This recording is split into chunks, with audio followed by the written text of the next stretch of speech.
Que si en 2 meses no abandonaba la política activa y abandonaba Cataluña, pues si no lo abandonaba por las buenas sería enterrado.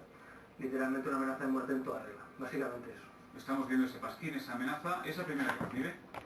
Pues no, por desgracia no es la primera. Llevan unas cuantas telefónicas, pintadas de amenaza en la puerta de mi casa y este tipo de coacciones, ¿no? Para mí lo más preocupante de esta foto no es ni la foto ni las personas que lo hicieron. Lo más preocupante en el fondo es la impunidad, el mirar hacia otro lado. Y lo que creo cuando he visto ese reportaje anterior es qué han educado, o sea, cómo se han educado y qué han aprendido estas personas para pensar lo que piensan en los reportajes. Es decir, qué piensan, qué concepto tienen de la solidaridad, qué concepto tienen de la libertad. Y yo creo que la gran clave del nacionalismo, como está actuando, para mí no está, vuelvo a decir, en 4 energúmenos que te pongan la bala a la cabeza.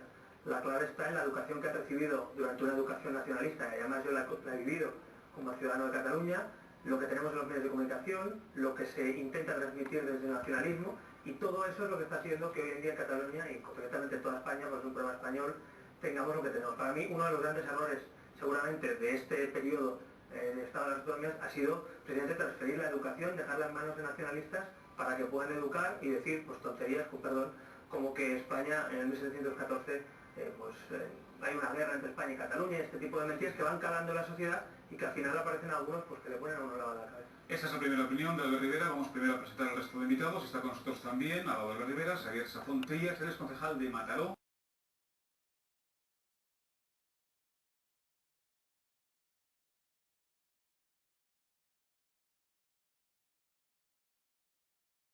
Por la formación independentista, candidatos de Unidad Popular. Dicen que están ustedes a la izquierda de Esquerra Republicana.